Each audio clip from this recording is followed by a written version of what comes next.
Gepli yer Azatlyk Radiosu.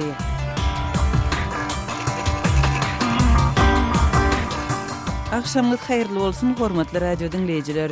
Şu 2015-nji ýylyň 14-nji dekabry hepdeniň duşanbe güni. Habarlar gündeligimizi Pragadaky studiýadan men Gözel alyp barýaryn.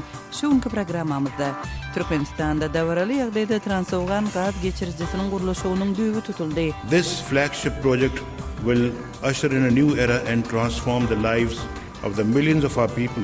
Käbir analitikler howpsuzlyk taýdan durnuksuz Owganistanyň üstünden geçiriljek gaz geçirjiginiň geljegine şüpheli garaýarlar. Afghan instability and future unpredictability, which would make any kind of commercial underwriting of infrastructure construction.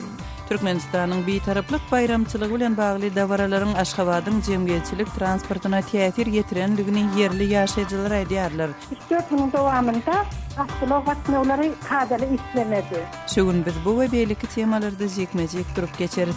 Programmamyzyň esasy bölegine başlamadan odal täzelikler bilen tanyşyp boluň.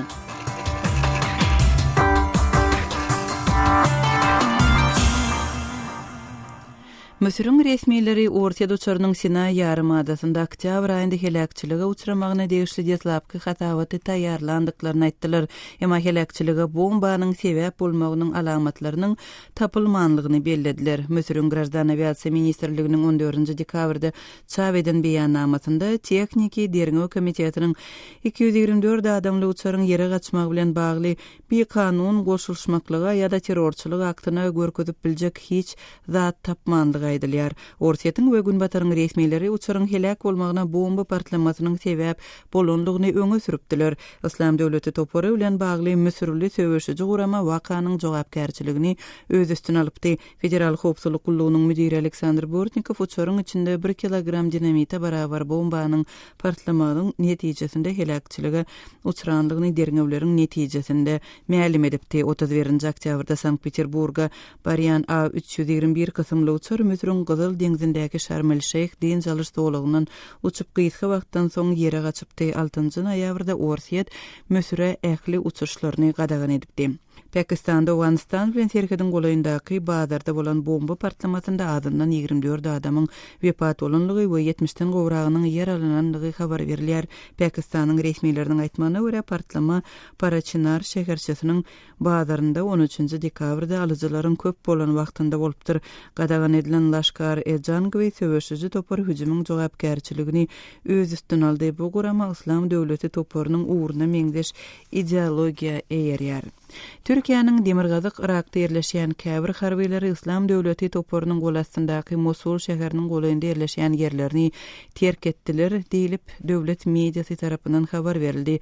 Türkiýanyň Başyka lagerinde ýerleşen goşunlarynyň ençemeti ýerini täzelemegiň çäginde Demirgazyga geçirildi diýilip Türkiýanyň döwletiň gözekçiligindäki Anadolu Täzelikleri agentligi habar berdi. Türkiýanyň premier ministriniň edarasy Başyka lagerindäki harby güýçlerini gaýtadan düzmekçidigini 11-nji dekabrda ma'lum edipdi. Türkiýanyň goşunlarynyň Iragyň Kürdistan regionundan Başyka geçirilmegi Iragyň hökümetinde gahar gazap döredipdi.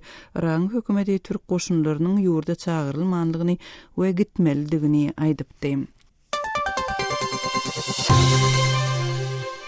Täjikistanyň Içeri işler ministrligi sentyabr aýynda duşanbede 20den gowrak adamyň ölümine sebäp bolan gozalanyň Täjikistanda gadagan edilen Islam gaýtadan döreş partiýasy tarapyndan maliýeleşdirilendigini aýtdy. Ramazan Rahimzoda 14-nji dekabrda geçirilen maslahatda adam pedali hüjümleriň dowamynda ýöneki adamlar kanun goraýjy agentlikleri goldaw berdiler we hökümetiň terrorçy topary 10 güniň dowamynda ýok etmegini mümkin etdiler diýdi. Täjikistanyň hökümeti 4-nji sentýabrda bolan hüjümlerde Gorunmak ministriniň öňkörün basary Abduhalim Nazarzodany aýplapdy. Nazarzoda öz tarapdarlary bilen bir hatarda hökümet güýçleriniň çäreleriniň netijesinde öldürildi. Awgust aýynda Islam gaýtadan döreş partiýasy ekstremist we terrorçy gurama diýilip eglan edildi. 29-njy sentýabrda Täjikistanyň ýokary sudy bu partiýany doly gadagan etdi. Türkmenistanyň, Owganistanyň, Pakistanyň we Hindistanyň liderleri 13-nji dekabrda bahasy $10 milyard gaz geçirji proyektiniň gurulşynyň düýbüni tutdular.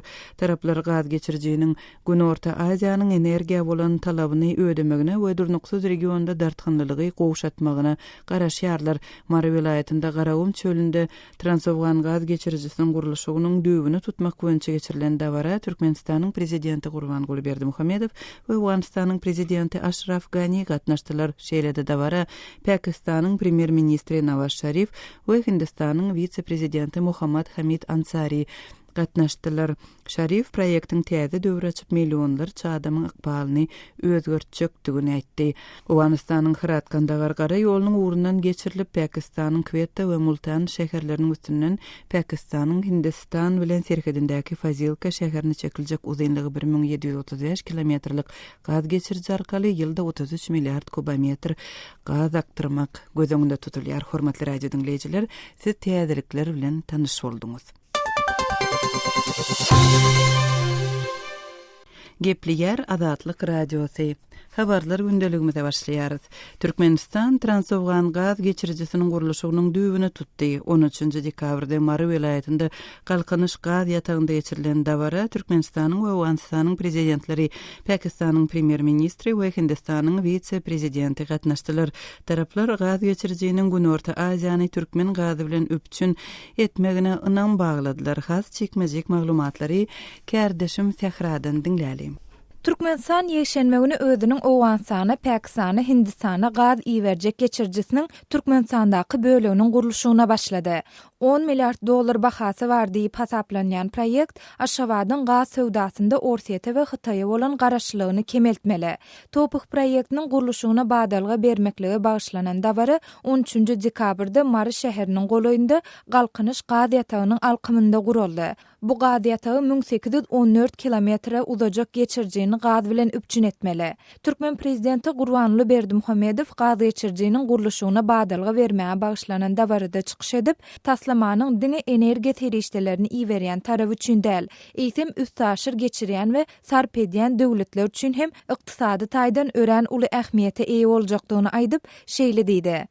Täze gaz geçirjiniň ýyllyk kuwaty 33 milyard kub metre barabar bolar. Netip bolsa şuna bir gurulşyna badalga berilýän bir halkara hem gaz geçirjisi we onuň ýerisi kömekçi ulgamlary 2019 ýylyň dekabr aýyna ulanmaga dor hem taýýar edilip hem elbetde taşyrlar. Bu wakadan bir gün Odol Berdimuhammedow Aşgabatda Türkmenistanyň oňyn bir taraplygynyň 20 ýyllygyna bagyşlanyp geçirilen halkara konferensiýede hem çykyş edip, ýurduň soňky ýyllarda diversifikasiýa strategiýasyna eýermek esasynda hyzmatdaşlar bilen Günnor we Günorta urlary boýunça iri gaz geçirji proýektlerini amala aşyrandygyny aýtdy. Emasynçylaryň käbiri bu gurulşyklaryň ödýän oýlanşykly bolmandygyny öňe sürýär. Türkmenistanda gurulmagy planlaşdyrylýan topuk geçirjisi üçin ýeterli gazyň bardy aýdylýan hem bolsa, ekspertler bu proýektiň durmuşa geçirilmek ähtimallygyny Awganistandaky howpsuzlyk ýagdaýlarynyň yaramadlaşmagy sebäpli barha kän sonra asynalýarlar. Mundan başga bu proýektiň maliýeleşdirme meselesiniň hem ödýän aýdyň därligi bellenýär.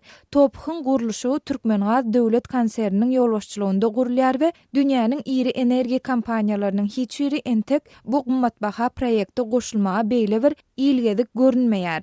Reuters habar gullugy häzir topuk meselesinde gepleşik geçiren ýeketäk kompaniýanyň Dubaýda ýerleşen Dragon Oil bolup durýandygyny, bu kompaniýanyň Türkmenistanyň hazır kenarlaryndan newi çıkaryandygyny ýazýar. Şeýlede medeniýet habarlarynda aýdylmagyna görä Türkmen hökümeti ýekşenme güni özüniň Yapon we Türk kompaniýalary bilen galkanyş ýatagynyň 3-nji tapgyryny işe girdirmek boýunça çarçuwalaýyn ılalaşyk baglaşandygyny aýtdy. Bu iş amala aşyrylsa gaz ýatagynyň öndürjiligi ýylda 95 milyard kubometre ýeter diýip habarda aýdylýar. Bu konsorsiumy Yaponiýanyň JGC Corporation, Mitsubishi, Itochu Chiyoda ve Sojiz kampaniyaları, Türkiye'nin Çalık Grup şirketleri ve Rönesans Endüstri Tesisleri kampaniyaları girýär. Ýöne hökümet bu täze tutumyň düşjek bahasy çykdyjylar barada hiç bir jikmejikleri aýtmanlar. Ma'lum bolşaly Türkmenistandan Hytaýa iýerilýän gaz galkynyş gaz ýatagyndan öndürilýär. Hytaý häzir Orsiýet bilen aradaky gaz sowdasy goşap galanynyň soň Aşgabatyň esasy alyjysy bolup durýar. Medeniýet habarlarynda aýdylmagyna görä Pekin Aşgabatdan ýylly 30-35 milliard kubometr aralygynda gaz satyn alýar. Emma odol Türkmenistanyň esasy alyjysy bolan Orsiýet geçen ýyl Aşgabatdan bary ýogy 11 milliard kubometr gaz aldy we bu ýyl öz alýan ýangyjynyň derejesini 4 milliard kubometr çenli aşak düşürdi. Munyň üstesine Aşgabat bilen Moskwanyň arasynda gaz narhlary boýunça hem oňşuksuzlygyň bardygy duýulýar. Türkmenistan şu ýyl Orsiýeti öz satyn alan gazynyň bahasyny töläp bilmedlikde aýplady. Kardeşim Sehranyň maglumatlaryny dinlediňiz. Türkmen gazyny Günorta Aziýa aktyrmak boýunça Transowgan gaz geçiricisiniň gurulşy 20 ýyldan gowrak wagtlap ýyda testirilipdi. Ýylda 33 milliard kubometr gaz aktyrmagy ukyply boljak. Bu gaz geçirici Awganistanyň Herat, Kandahar gara ýolunyň uğrundan geçip Pakistanyň Hindistan bilen serhedindäki Fazilka şäherine çekilmeli. Emma onuň gurulşy işleriniň resmi taýdan düwüniň tutulmagyna garamazdan gaz geçiriciniň geljegine umytlar bilen bilelikde şüpheli garaýyşlar hem öňe sürülýär. Düwül ondan derleşýän Uruş we Parahatçylyk institutynyň analitigi John McLeod bilen geçirilen söhbetdeşligi kardeşim Sehradan dinläli. Türkmenistan top gaz geçiricisiniň gurulşyna başlady. Siz bu proýektiň durmuşa geçmek mümkinçiligi barada näme pikirde?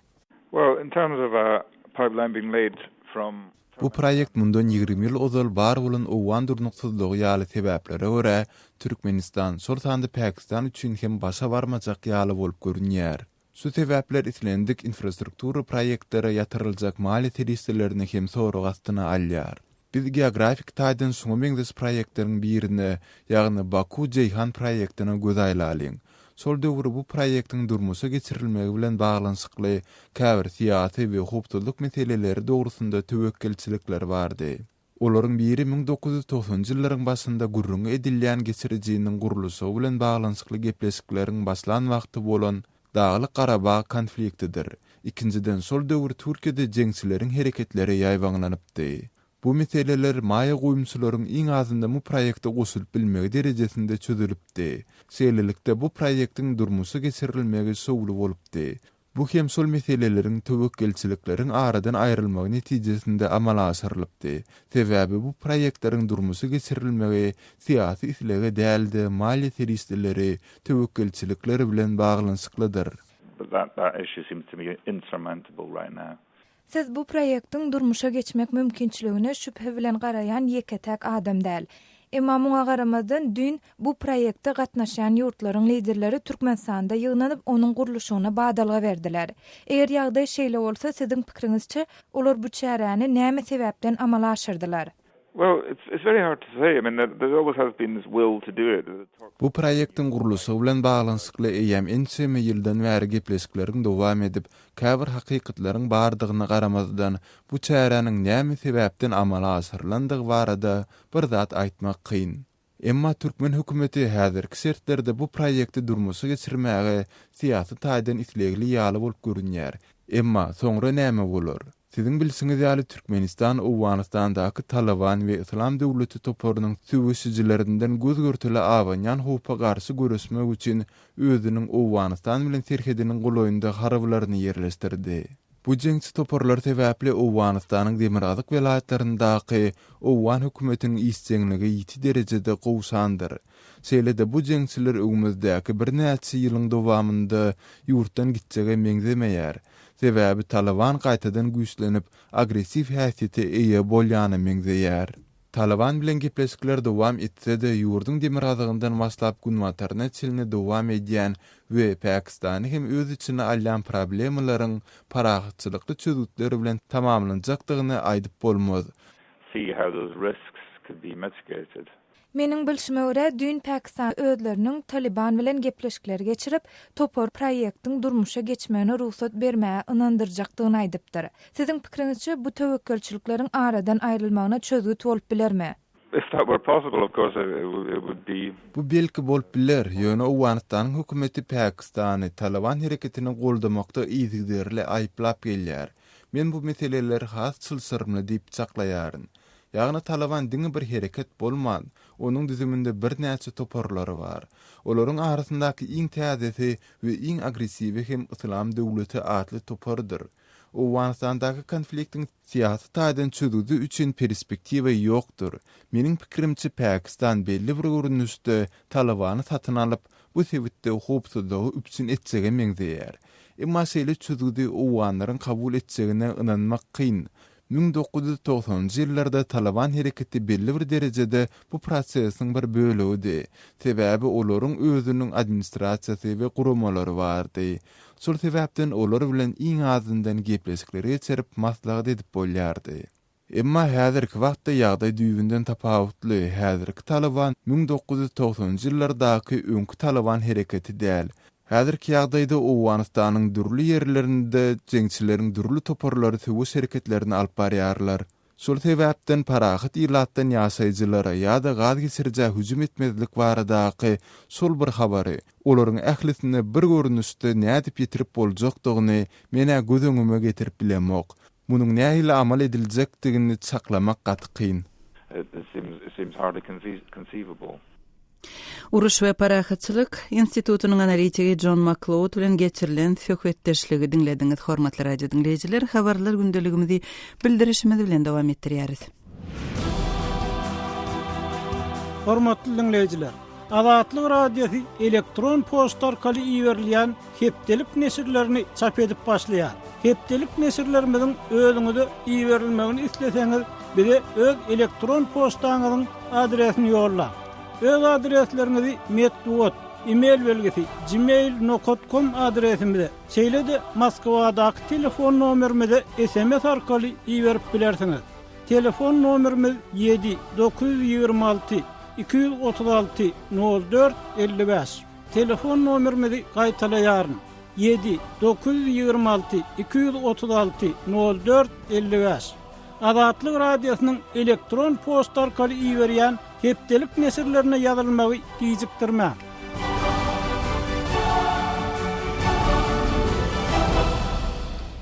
Gepliyer Azatlyk radiosu siz habarlar gündeligimizi dinleýärsiňiz. Orsiýetiň we Türkmenistanyň resmiýetleri ençime ýyllap dowam edýän goşaraýatlyk problemasyny doly çözmegi wada berýärler.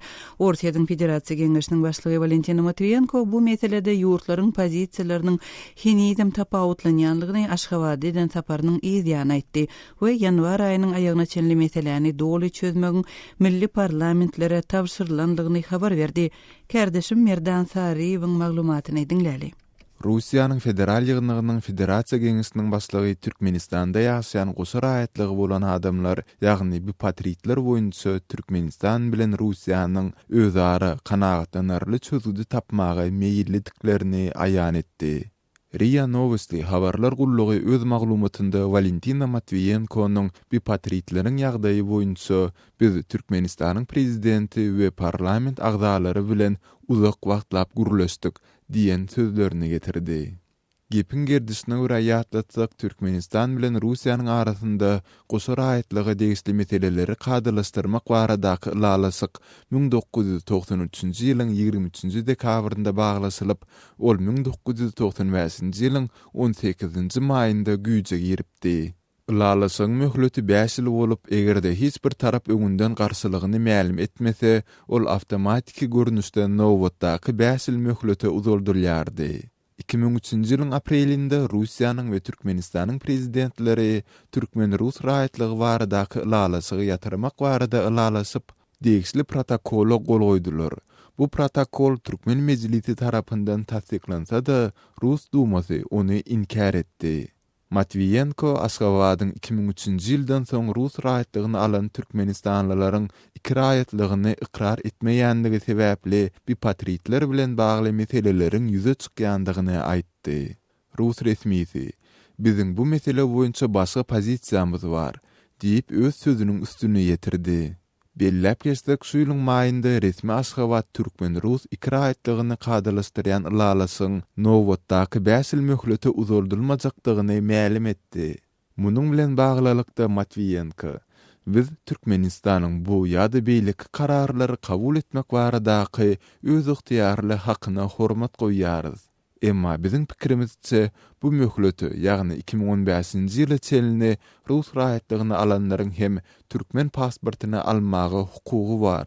Bärde 9600 adamyň gurrungy edilýär diýip tekrarlady. Russiýanyň federal ýygnygynyň Federasiýa Geňeşiniň başlygy gurrungy gidýän iki ýurdyň parlamentleriniň bu meselelerini mümkin ýuridik çözümlerini öňümüzdäki ýylyň ýanwaryna çenli tapmak boýunça degişli komitetlere wagt berilendigini hem aýtdy. Matviyenko Türkmen prezidenti bilen bu mesele boýunça geçirilen gepleşikleriň dowamında Gurbanuly Berdimuhammedowyň mümkinçilikler penceresinden entek yapılmandygyny aýdandygyny hem ma'lum etdi. Valentina Matviyenko Türkmenistanyň bir taraplygynyň 20 ýyllygyna bagyşlap geçirilen dawarlara gatnaşmak üçin Aşgabatda sapar etdi.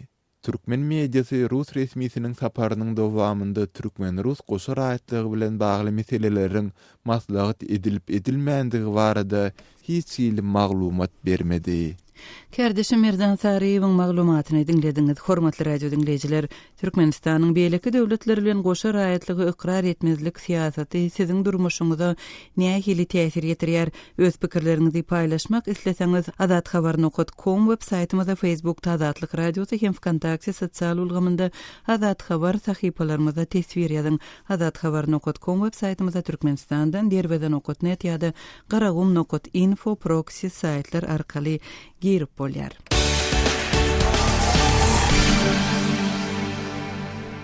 Gepliyer Azatlyk Radiosy. Siz habarlar gündeligimizi dinleýärsiňiz. Türkmenistan beýtaraplyk statusynyň Birleşen Milletler Guramasy tarapyndan ikrar edilmeginiň 20-nji ýyl dönümini bellidi. Döwlet derejesinde daşary ýurtlaryň ýol başçylarynyň gatnaşmagynda geçirilen toý dawaralar paýtagtyň ýaşaýjylarynyň durmuşynda hem doýulypdyr. Yerli ýaşaýjylar hususanda jemgyýetçilik, transportyň kadaly işlemänligini gurrun berdiler. Biz bu ýagdaýyň jekmejekleri barada habarçymyz Sultan Açylowadan gurrun bermegi soradyk. Sultan daýda beýtaraplyk bayramçylygynyň geçirilen günlerinde yerli raýatlar öz gündeki durmuşynda şonuň täsirini duýdularmy? Umuman Aşgabat şäheriniň jemgyýetçilik transportynda duýuldymy şo transportyň gatnawynda? Hawa bilen şu beýtaraplyk bayramçylygynyň başlanmagy bilen ýan bayramçylykdan 2 gün diýen öňünden bayramçylyk günleri şu Aşgabat şäher boýunça şu jemgyýetçilik avtotransportynyň gatnawlarynda gatyly bökdenslikler göredi. Esasen merkezi köçelerde şu şäheriň haýsy tarapyna gitsen bolsaň jemgyýetçilik awtobuslary şäheriň ortasyny kesip geçýärdi. Anda Hitrovka raýonuna gitsen ýa bolmasa Şordiýa garada Makdiýa şäheriň çäklerine giren owalaryň şäheriň qırak çeplerindäki şäheriň çägine giren owalara gatnaýan awtologlaryň şäheriň merkezi bilen geçýärler. Şolaryň gatnawynda gatyly bökdenslikler görende gaty ýeti doýuldy. Siz özüňiz haýsy köçelerden geçjek bolanyňyzda şo ýanyk böwetler bilen ýüz boldyňyz? Men bir şäherde ýetim bolup aýlanmak üçin öz ýanymyzdan geçýän awtologlara garaşyp duran wagtymda gaty kän garaşmaly bolup şol 13'lik 10'lik awtobuslar biziň 7-nji kiçik trassanyň golayyndan geçýär. Emma şolary men 40 minut ýaly garaşanymda şol awtologlar gelmediler. Şondan soň şu eýleden geçýän ýolagçylar taksadan düşýärler ýa bolmasa awtobusa garaşyp durarlar, ýerden şähere çykyp gelirler. Eýämşi Berdeňi massivindäki köçelerde, Berdeň tarapdaky uly köçelerde, ýa-ni merkez köçelerde awtologlaryň ýöremene täsirçilik dörände köp köçeleriň ýapykdygy barada aýtdylar. Şäherleriň geçmegi bilen ruhyat köşkünde konsert berilýär. Şol sebäpli başga ýerlerde de şäherleriň geçmegi bilen şäher ýapyk diýip şeýle gurrun etdiler. Onuň bilen esasen şäher merkezine gitmek planymı goýup bolsam edip Hitrovka raýonunda bir işim bardy. Şoňa garşy gitdim. Günüň dowamında diýeli bir öýden Hitrovka barýança men 2 saat bolay wagtym sarf etdim ýolda. Şu altlyk awtologa garaşyp demir ýol haçahanasynyň ýanyndaky duranymda altlyk awtobus Mahtumul köçesinden gelip Bayrak Hitrovka'ya geçýär. Şo ýerde 1 saat garaşdym. Öýüm ýanynda parahat ýetden şähere tarap gitmek üçin şu demir ýol haçasyna garşy gitmek üçin 10-13 awtobuslar 1 saat ýalyk şu öýüm ýanynda da durdum. Men öýüm şeýle kynçylygy başdan geçirdim. Şu öz misalymda şäherin oçetine gitmek üçin 2 saat wagtymy sarf etdim. Şu awtobusa garaşyp, şeýle ýagdaýlar birnäçe günüm dowam etdi. Şu diňe bir bayramçylyk günden 3-4 güniň dowamında awtolog gatnawlary kadaly işlemedi. Sultandaýda şu günler şäheriň jemgyýetçilik transporty nähili işleýär? Kadalaşdymy? Kadalaşdy göbel. Edil şu men ýene danymyň ha çoğaly masyna aýlanyp geldim. Öýüm ýanyndan kän kösenmän gitdim. Aňarda şu şäheriň içindäki awtologlarym gogatnap dur. Men aňardan bäri gaýdanymda da 7lik, 39lik, 26lik, 36lik belli awtobuslar kadaly gatnap durlar. Şu gün kösenmän ýola çyksa bolýardy. Sultandaýda bayramçylyk günlerinde şäheriň jemgyýetçilik transportyndan daşary umuman paýtagtdan welaýatlary tarap demir ýol gatnawy, avia gatnawy nähili boldy? Şolaryň işinde ütköşüklik gözeýildimi? Men dogry demir ýol gatnawyna da, avia gatnawyna da baryp görmedim. Ýöne ilatyň gurrun etme boýunça welaýatlara uçarlar, yerli halky kabul eden oklar şu aeroport duruşuna ýapyk diýildi. Şäherä çyksaň awtodromlarda duranyňda her kim öz pikirini aýtdy. Şu awtobusa da garaşyp közenip durarlar.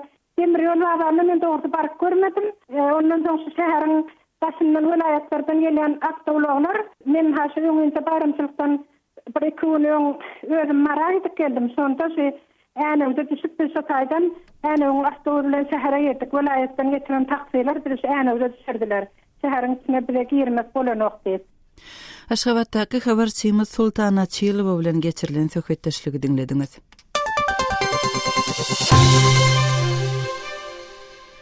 Gepleyer Azatlyk Radiosy habarlar gündeligimizi dowam etdirýäris. Orsiýetli biznesmen Dmitri Potapenko ýakynda ykdysady konferensiýasyndan çykyşynda ýurtdaky ykdysady çökünlülüge häkimetleriň eden etdiliginiň sebäp bolandygyny aýtdy we Orsiýetiň häkimetlerini ýurdun ykdysadyýetini emeli ýagdaýda çökertmekde aýplady. Şu temadan radiomyzyň habarlar merkeziniň taýýarlan syniny habarçymyz Aras Perwişden dinläli. Orsiýetli sewdagar Dmitri Potapenko'nun goloýda Moskwada geçen ykdysady tegeleg stolla eden çykyşy özüniň ýurt içinde hem daşyna edýän bölek sewdasy we azyk ölümleri sewdasyndan başlandy. Şondan soň hem ähli zat ulalyp gitdi. Açyk görülen Potapenko Orsiýa hökümetiniň ykdysady siýasatyny tanqidlap, onuň barlyklar bilen resmiýetiň kisesini doldurmaga we sewda işini boğup ýatyrmaga gönükdirlendigini ileri sürdi. 45 ýaşly Potapenko tegeleg stola ýürlenip şeýle diýdi. Geçen 20 ýyllykda sewda işleri bilen häkimetleriň arasyndaky dialog edil bir gasabyň sygyryň gözüne garap, pyçagy onuň bokurdygyny diýip, bugün näme zat bar etmi ýa süýt diýip soraýşy ýaly diýdi. Köne bölek sewdagar Potapenko Moskwanyň sewda teoreklerine tanylsa da Orsiýetde giňden tanylýan adam däl. Ýöne onuň tegeleg stolla eden çykyşynyň 8 minutluk videosy öten hepde sosial mediada ýaýrap, ýurdun gurrunçy gatlagyny aňtank etdi. Onuň bir-birinden aýry 2 sany videosuna YouTube'da 8.000 golaý adam tomaşa etdi. Kremliň tanymal tanqidçisi şol sany opozisiýanyň başlygy we korrupsiýa garşy göreşe öňbaşçylyk edýän Aleksey Navalny hem Potapenkony ewdiler. Potapenko Orsiýa hökümetiniň sewdagarlary nähili çemeleşýändigini dewamly tanqid edip gelýär. Ol Kremli salgyt inspektorlaryna beýleki döwlet işgärlerine gawy kontrollyk etmeýänlikde aýplaýar. Orsiýetde sewda ulgamyndaky adamlar os resmiýetlerini bular ýaly barlyklardan galp peýdalanyp para alýarlar diýip köp wagtdan bäri nägirilik bildirip gelýärler. Potapenko'nun eden çykyşyna beýle köp ähmiýet berilmeginiň bir sebäbi onuň Ors parlamentiniň aşaky palatasyna Senagat komitetiniň başlygy bolan Vladimir Gutenow bilen senemene etişendigi boldy.